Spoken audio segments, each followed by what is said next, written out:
Dans Lady vous écoute, nous parlons de la jeunesse, Afrique, jeunesse et emploi. Voilà ce qui nous réunit. Deux invités sur notre plateau, deux hommes, deux femmes. Donc la parité au rendez-vous pour parler de la réalité de la jeunesse partout en Afrique. Merci de les recevoir avec nous. Nous commençons par vous, monsieur Mamadou Touré. Bonjour. Bonjour. Vous êtes le conseiller en charge de la jeunesse en Côte d'Ivoire, conseiller du président Ouattara. Donc, merci pour votre présence sur notre plateau. Vous avez à vos côtés Thiam Massamba, connu sous son nom d'artiste Nega Mas. Bonjour. Salutations panafricaines à tous les frères et sœurs du continent, d'ici et d'ailleurs. Et vous ne dites pas bonjour à nos autres téléspectateurs qui seraient du pôle Nord.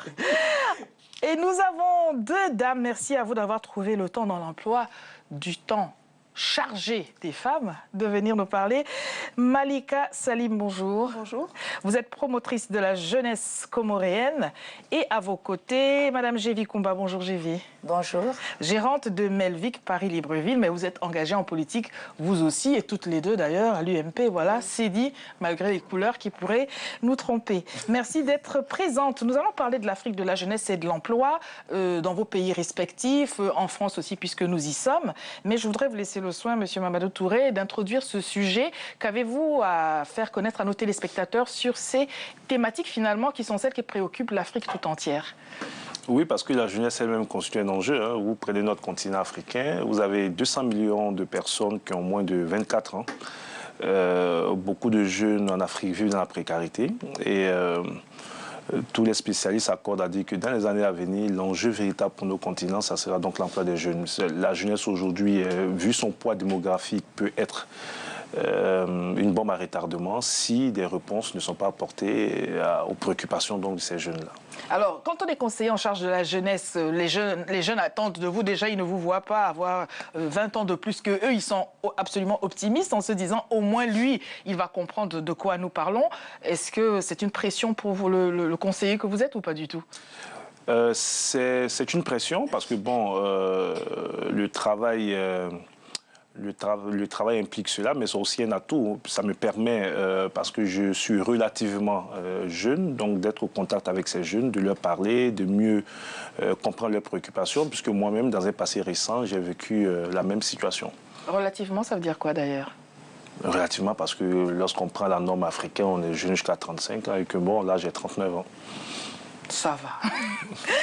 Vous avez la parole, mesdames, messieurs, sur les attributions d'un conseiller en charge de la jeunesse. Qu'attendez-vous respectivement, qu'attendriez-vous respectivement si vous étiez en attente vous aussi? Parce que là, vous êtes en France, je le disais tout à l'heure, peut-être que vous êtes lancé dans la vie active, mais les jeunes que vous avez pu être, si vous aviez pu rencontrer son homologue de cette époque-là ou lui-même, qu'auriez-vous, si j'arrive à le dire, hein, j'en ai perdu mon bantou, qu'auriez-vous voulu qu'il soit fait? C'est-à-dire, il faut répéter la question parce qu'elle est un petit peu alambiquée. Selon Lady vous écoute. Si vous aviez été en charge de la jeunesse, si vous n'aviez pas été en charge de la jeunesse comme vous l'êtes aujourd'hui, et que vous ayez à rencontrer donc quelqu'un qui est dans les fonctions qui sont les vôtres aussi, quelque part, que voudrez-vous qu'il soit fait? Quelles sont vos attentes?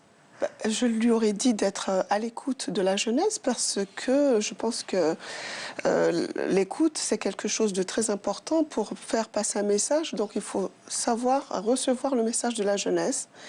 Et c'est ce qui permet d'aller de l'avant et avec toutes les doléances qu'aurait fait la jeunesse, parce qu'on sait... De toute façon, la jeunesse dans un pays, s'il n'y avait pas de la jeunesse dans un pays, le pays n'existerait pas parce qu'un pays est fait de la jeunesse, il n'y aurait pas d'avenir.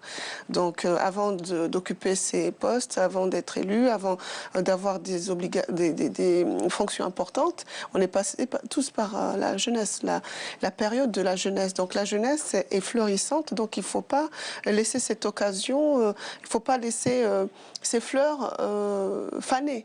Et il ne faut pas laisser cette affaire aux vieux. Il faut l'arroser, pardon. Il ne faut pas laisser l'affaire de la jeunesse aux vieux, quelque part.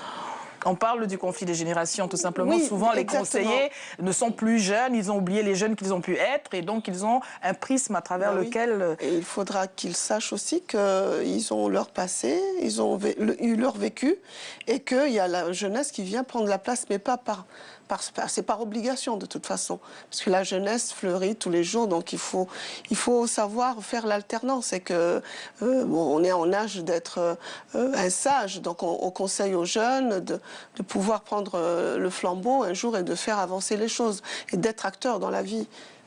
Alors, des commentaires sur ce qui a été dit, Gévi Kumba. Oui, moi je souhaite répondre à Mamadou, si vous le permettez. Allez-y, je vous prie. En tant qu'entrepreneur, ce que j'attendrais de vous par rapport aux jeunes, c'est d'influencer sur le passage de l'école à l'adulte, parce que la jeunesse, c'est la transition entre l'école, le passage de l'adolescence à la majorité. Ensuite, en ce qui concerne l'emploi des jeunes, il y a les petites et moyennes entreprises. Moi, je suis une petite et moyenne entreprise. C'est-à-dire que les gouvernements, la société civile, puisque vous êtes en plein dans le gouvernement, c'est de trouver des programmes adaptés. C'est partir de l'éducation, ensuite de l'éducation à l'emploi, soit par l'insertion professionnelle, soit par des programmes adaptés, spécifiques, liés à ces demandes. En Afrique subsaharienne, vous l'avez dit, la population, elle est moins de 25 ans. Donc, contrairement à d'autres pays ou à l'Europe, elle est vieillissante. Chez nous, d'ici 20-25 ans, la jeunesse prendra le relais. Donc, il faut une transition, des structures adaptées, adaptées au niveau scolaire, adaptées aux besoins des personnes. En Afrique de l'Ouest, en Afrique centrale, il y a des spécificités. Vous voyez, en Afrique de l'Ouest, un enfant, déjà, il est entrepreneur dans l'âme. Il va vers l'emploi. Et en Afrique centrale, ce n'est pas le cas. Donc, les gouvernements, il faut trouver des solutions spécifiques, adaptées aux besoins de la jeunesse. Parce que c'est la jeunesse qui vote. Quand il y a des périodes électorales, la jeunesse, elle est mobilisée. Et là, elle est sacrée. Pour ceux des jeunes qui vont voter, parce qu'il est des jeunes pour lesquels voter, ça ne sert à rien, parce que la politique nous prend la tête, on ne peut rien en espérer. Vous avez la parole, monsieur l'artiste. Si je dis troubadour des temps modernes, est-ce que c'est juste ou pas du tout? Alors, moi qui suis en permanence, en contact permanent avec les jeunes, à travers ma musique, à travers mes œuvres, à travers mes concerts, je pense que je vais commencer d'abord à rendre un hommage et m'attrister sur le sort de ces étudiants qui sont morts au Kenya, parce qu'aujourd'hui, c'est l'actualité brûlante. Qui ont été assassinés? Oui, ils ne sont pas morts par des gens qui se réclament d'une idéologie particulière. On ne va pas rentrer dans le sujet. Et ce qui se passe, c'est qu'aujourd'hui, nos dirigeants africains n'ont pas montré l'exemple pour que cette jeunesse cultive l'excellence. Et que nous, les jeunes panafricains, nous, les artistes, nous avons ce rôle et ce devoir de pouvoir promulguer ce message-là et de montrer que cette jeunesse est cette jeunesse future élitiste qui doit développer et œuvrer pour l'émergence du continent africain. Qu'avez-vous envie de dire à monsieur? Quelles sont vos attentes? Voilà, un politique à vos côtés. Quelles sont vos requêtes? Alors, pour monsieur Touré, on est de la même génération. Je pense qu'il est assez conscient des défis que nous devons relever par rapport à la jeunesse. Donc, je pense qu'on a à peu près les mêmes visions, si je ne me trompe pas, par rapport à cette jeunesse panafricaine qui doit être mise en avant. Et on doit œuvrer aujourd'hui sur l'éducation, la formation de cette élite-là. Je pense qu'il en est bien conscient, vu qu'il est le conseiller du président de la République de la Côte d'Ivoire. Et donc, moi, la seule chose que je pourrais lui soumettre, c'est d'être à l'écoute et d'être sur le terrain et de voir les réalités des choses, que ce soit ici et au niveau du continent africain. Mamadou Touré, alors vos réactions par rapport à l'attente de ces dames, ce monsieur, mais aussi puis nous parler de ce que vous faites concrètement pour apporter des solutions, car ce sont des solutions que l'on attend. Je partage totalement les différentes analyses. Lorsqu'on regarde aujourd'hui les problèmes de formation dans nos pays, lorsqu'on regarde même le problème de l'emploi des jeunes dans notre pays, de plus en plus, toutes les études démontrent qu'il y a un problème d'inadéquation entre les formations reçues dans nos universités et grandes écoles en Afrique et puis les besoins du marché. Et donc, nous n'avons pas, les systèmes éducatifs dans nos différents pays ne sont pas adaptés à l'évolution du marché du travail. Et là, il est nécessaire de faire des réformes profondes. Est-ce qu'aujourd'hui, tout le monde a vocation à faire de longues études universitaires? Est-ce qu'il ne faut pas trouver les systèmes d'enseignement technique professionnel adaptés? Au détriment parfois de la volonté de ceux qui voudraient peut-être faire autre chose, qui se projettent... Mais très souvent, la plupart des jeunes qui vont à l'université n'ont pas d'autre choix. Moi, je ne suis même pas sûr d'avoir choisi d'aller à l'université. Nous rentrons dans les systèmes universitaires et tout le monde a amené à aller à l'université. Et puis au bout, on se retrouve après des études universitaires par centaines de milliers de personnes sans forcément avoir des débouchés. Des débouchés parce que les universités forment de façon générale. Et aujourd'hui, de plus en plus, plus, les entreprises ont besoin donc de gens spécialisés dans des domaines précis. Et donc, il y a des réformes à faire au niveau donc, de nos systèmes d'enseignement supérieur. Il y a des réformes à faire au niveau de l'enseignement technique et professionnel. Là où je voudrais nuancer un peu, moi, je ne suis pas trop pour qu'on dise que tous les dirigeants africains, non. Alors, donnez-nous la liste de ceux qui sont des bons dirigeants, si je vous vois. Oui, non, j'aime pas trop les généralités parce que autant on peut dire que l'Afrique a des problèmes, autant il y a des modèles de réussite en Afrique. Il y a des pays qui sont des exceptions, avec des dirigeants qui ont des visions. Je ne parlerai pas de mon pays, hein, ça ne vous Personne ne vous attendait là, d'ailleurs. Même si aujourd'hui, en tout cas, la Côte d'Ivoire, ces 3 dernières années, est considérée comme un pays qui est sur la voie du progrès et qui est en train de faire des avancées. Mais il y a le Rwanda. Vous êtes d'accord avec lui, monsieur? Qui est pris en exemple aujourd'hui. Écoutez, moi, je n'ai pas encore les chiffres au niveau de la Côte d'Ivoire. Je vous donner quelques chiffres. Mais bon, je ne vais pas faire une analyse sur la direction politique parce que je sais qu'à un moment donné, quand on est à côté d'un certain chef d'État, on a toujours cette tendance à vouloir défendre, c'est ça? Quoique. Après, j'ai pour sa chapelle. Alors, je vous redonne la parole, Malika Salim.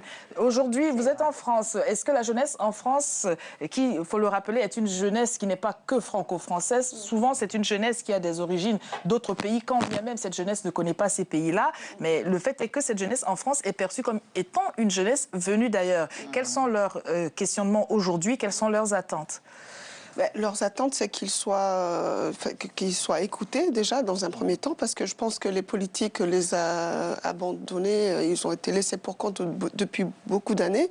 On ne va pas se mentir, parce que les jeunes aujourd'hui, ils s'identifient comme étant une jeunesse à part quand on n'est pas fils d'eux ou qu'on n'est pas sorti des grandes écoles. Et là, mon but, c'est de pouvoir aller vers cette jeunesse-là.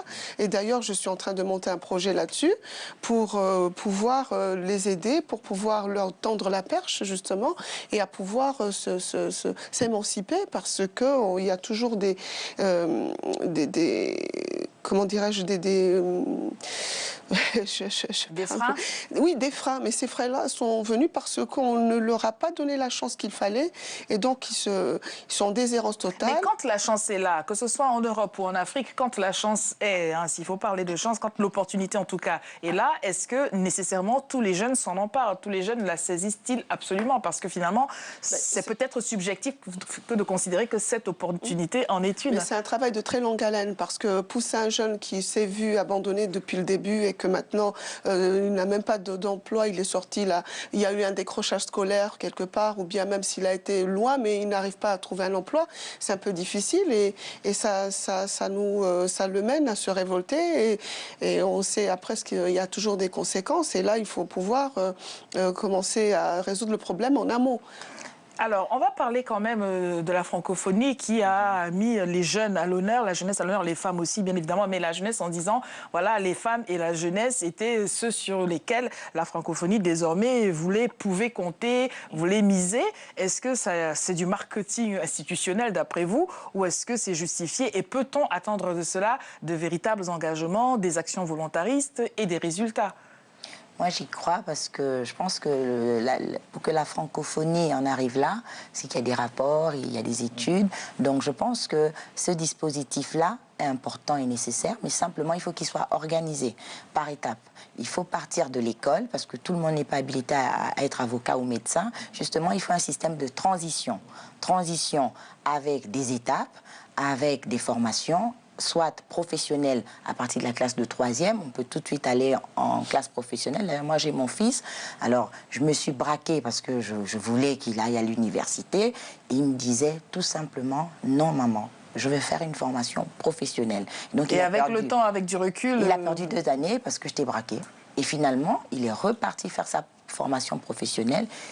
Mais il est mieux que personne dans sa peau, alors que moi, je le voyais à l'université, parce que j'ai pas eu le bac. Donc la frustration, c'est non, il faut que tu aies le bac, j'ai pas eu, il faut que tu ailles à l'université. Oui, mais la jeunesse appartient à ceux qui sont jeunes et pas à leurs parents. Donc il faut des systèmes de transition mis à disposition dans le système scolaire, à la fin du primaire, au collège, et la transition pour aller jusqu'en terminale, et de la terminale, au lieu d'aller à l'université, de rentrer dans une formation professionnelle, une professionnalisation de tout ça, qui fait que les jeunes vont se retrouver, et des dispositifs, encore une fois, fois, spécifiques, adaptés. Et c'est là où le gouvernement, les gouvernements doivent intervenir, la société civile, pour donner les outils et les moyens pour que cette jeunesse soit épanouie et qu'elle soit bien dans sa peau, parce qu'également il y a des problèmes de pauvreté et de précarité.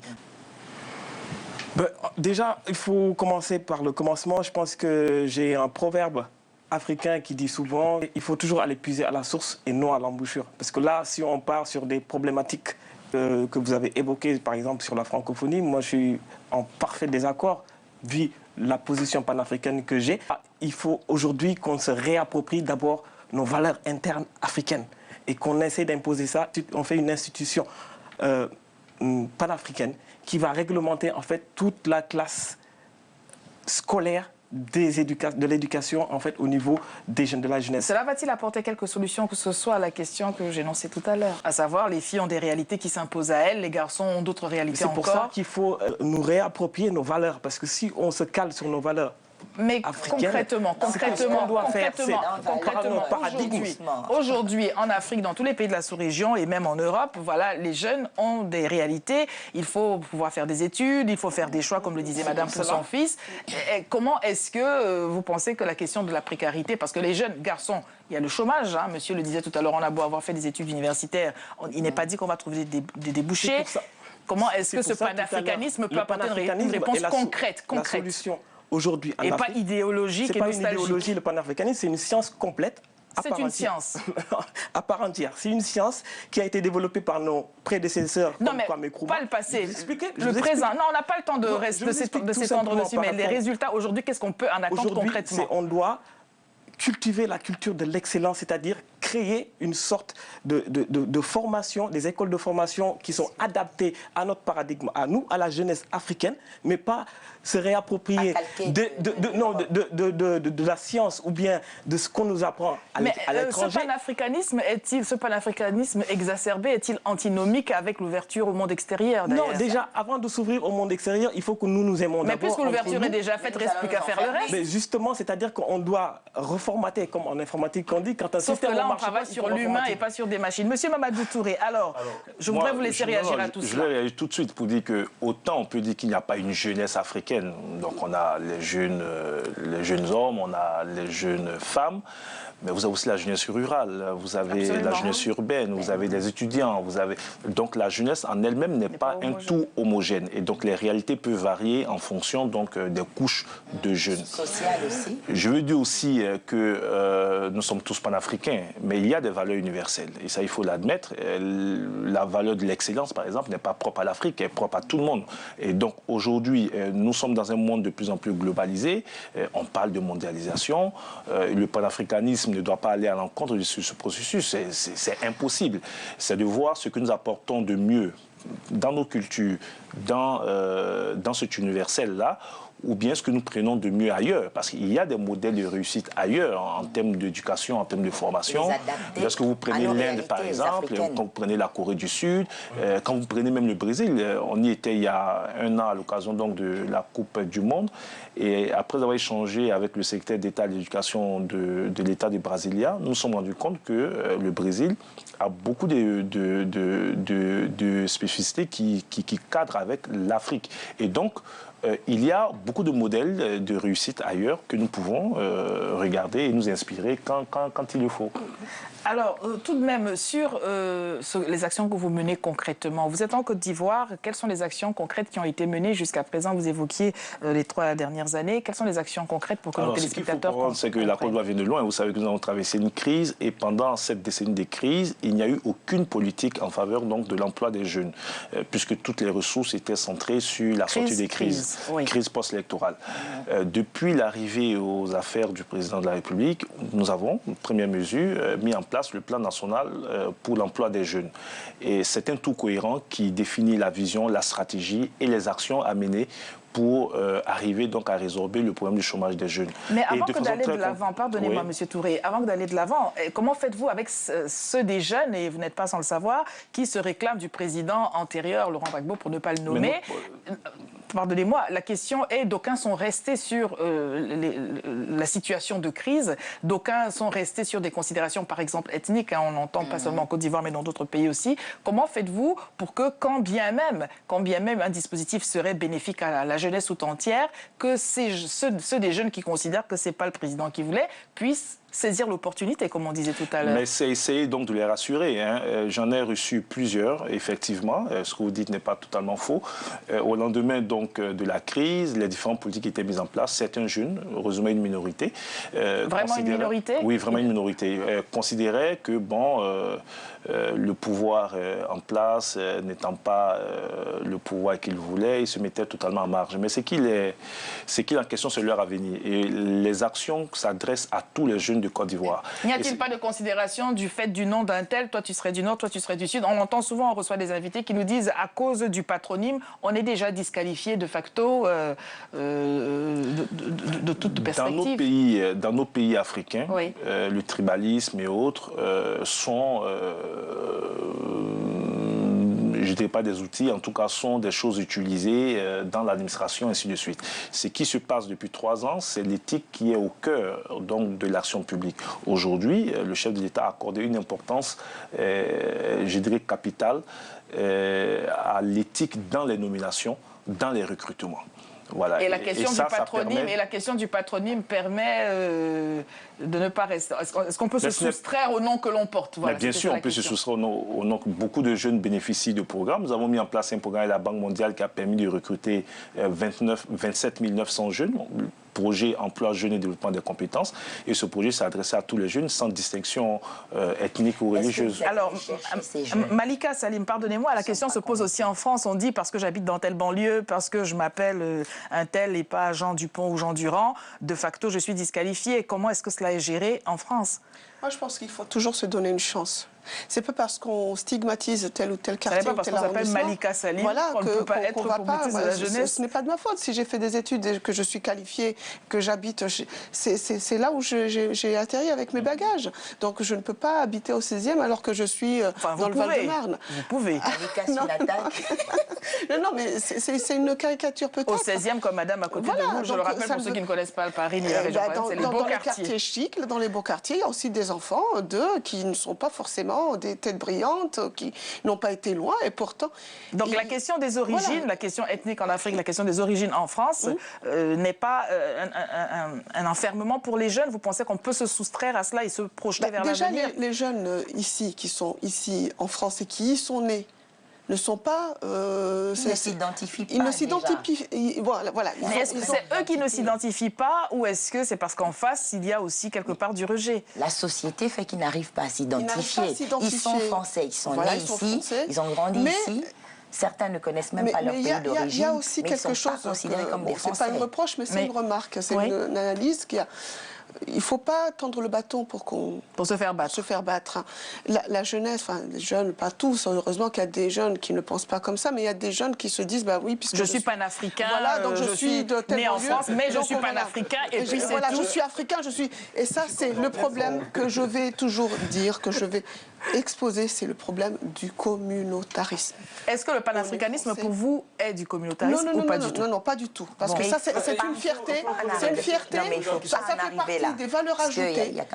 Quand on est français, ça se voit que je ne suis pas blonde aux yeux bleus. Un sujet très complexe à développer. On essaie de demander... On sait d'où vous n'êtes pas. Voilà.